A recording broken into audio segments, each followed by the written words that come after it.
Admit it, we're all in it for the money.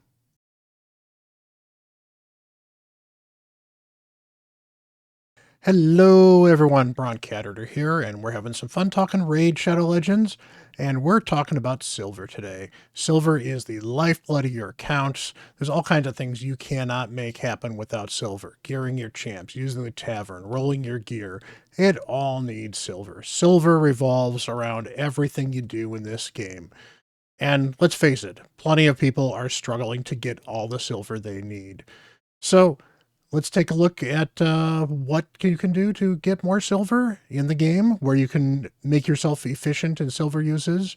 But first of all, do you know what does not cost any silver? A sub to this channel. So a sub to this channel would be amazing. I would greatly appreciate it. It helps me grow, especially helps if you like content like this. But let's actually get down to business and talk about the money.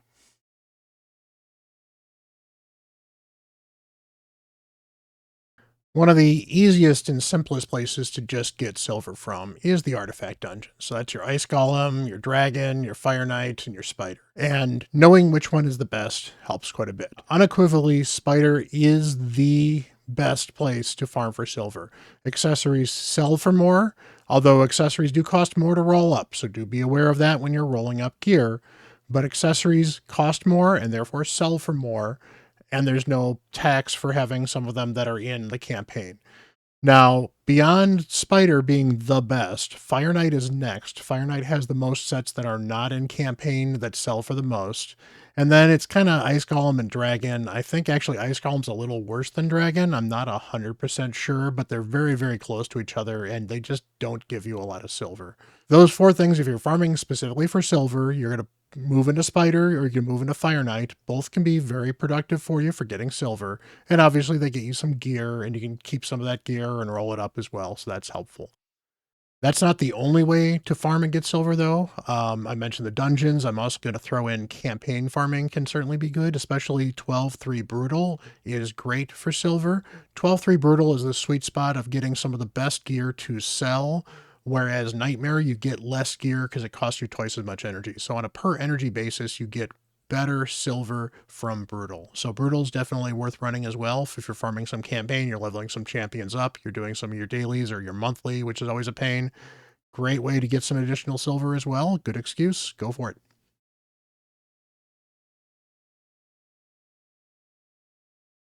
All right, this tip is going to be a little counterintuitive, but rolling up your gear saves you silver. And you're going to say to yourself, Bront, how does that save me silver? It costs me silver to roll up gear. Well, I just rolled some stuff up to 12, and now I look at this piece and I say, okay, it's speed set. The speed's not particularly high, but it's got accuracy, crit damage. I don't necessarily want this piece on my account, so I might sell this piece. Probably not the best example because many people would love to keep that piece, but on my account, that's a sell. But what I can do is rolling something up to about +8 is usually break even if you then sell it. So you roll something up to +8, see if it's going to be what you want, and if it's not, you sell it so it's not sitting on your account. But what that also then does is when you're building champions, you don't have to roll up lots of additional gear beyond the gear that you actually want to use, because instead you can look at this piece and say, hey, this has got the speed and crit rate I need for this champion build, and throw it on the champion without having to spend any silver rolling it up. So that's where you save the silver. It's a much more efficient use of silver to roll stuff up. It also makes cleansing easier, and if cleansing is easier, that means you can sell gear, and that helps quite a bit.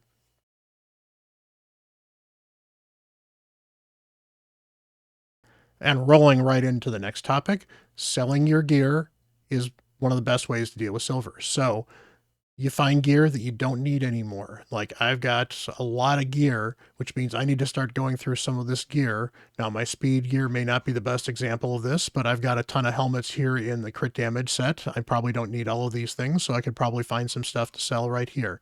I've got a bunch of cursed gear. I use only a bit few of it, so I probably could start keeping some of the best pieces here with cursed gear. I've got a lot of regeneration gear. I could do the same thing. Look at all this relentless gear that some of this I may never get on a champion at all. So selling it gives me silver, and it prevents gear from just sitting around. So what's a bad piece? Well, I've got a video. I'll actually link to it up above and below or somewhere, wherever YouTube wants to link to it, where I talk about some of the steps that I use for selling gear and some tips on that. So go check that out. But that is a great way to get silver, selling gear. Obviously, we talked about farming dungeons, and selling gear is the natural extension of that. So get that silver.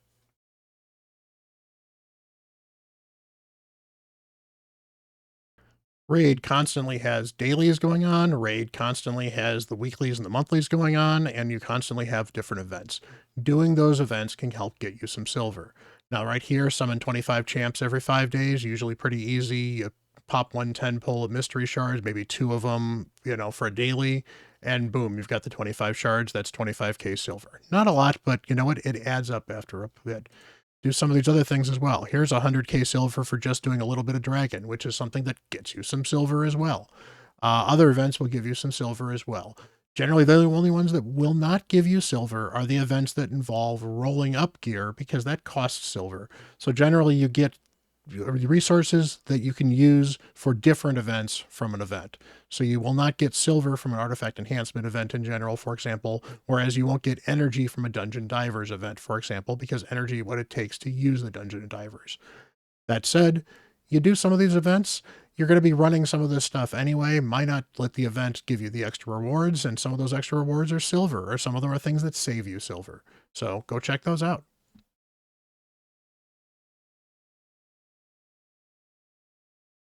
We talked about running dungeons, but Minotaur is one of the weirder dungeons that doesn't give you gear, but it still works with silver. You get silver running the stages, and you might as well do it. Here's the math on it. You can save between 240 and 320 gems by running Minotaur over buying masteries. In those extra runs of Minotaur, you're going to get silver that you wouldn't have got otherwise, and you're going to get experience you wouldn't have got otherwise as well.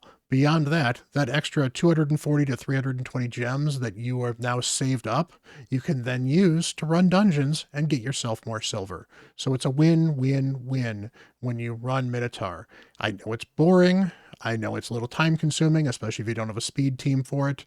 It is worth doing for more efficient use of your silver and your resources. So don't buy those masteries, run the Minotaur.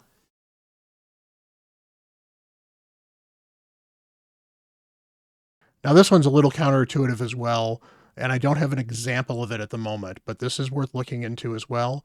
There are events that are path events or card flip events where you get points for doing things, and then you can go down the path and get various rewards, or you can go down the path and get cards and flip the cards over.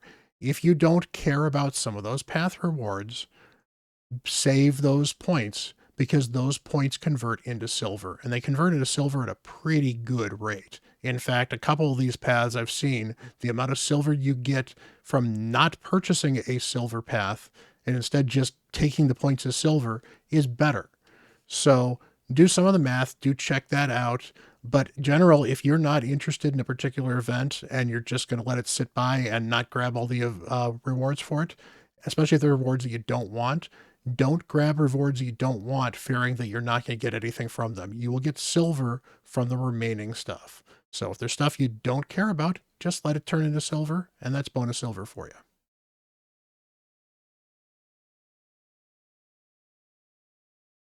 And finally, we've got the Forge. The Forge is a great place for silver because it's a great place for gear. But if you've got sets that you're not going to use, like I don't use a lot of resilience, I'm pretty picky about it. So if I need some silver, I might forge a bunch of this resilience and just sell it all. You can also sell this 3 and 4 star stuff. It's not going to get a lot of silver. We'll craft one right now. It costs 1,000 silver. This piece right here I sold for 1,200. I just made over 100%. Well, I made almost 1,000% of my investment with that 1,000 silver.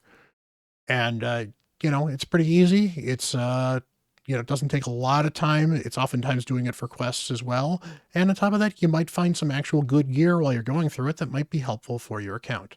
Now, this is what I do with like things I don't use. I don't use resilience very much. I don't use a lot of affinity breaker. I don't use a lot of untouchable anymore. I don't use a lot of frostbite set. I don't use a lot of bloodthirst.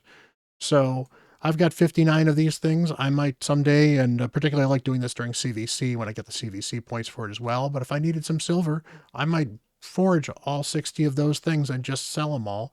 It takes me a few minutes to do, and boom, I've got an extra 500k, 1,000. Get a bunch of extra silver, and it's nice and easy. It helps to progress your account as well because you might get some good gear every once in a while as well. That has been 7 different tips on ways that you can improve get silver. Hopefully you found them interesting. I definitely appreciate you guys for hanging around. Until the next video, I'm Bront CatHerder.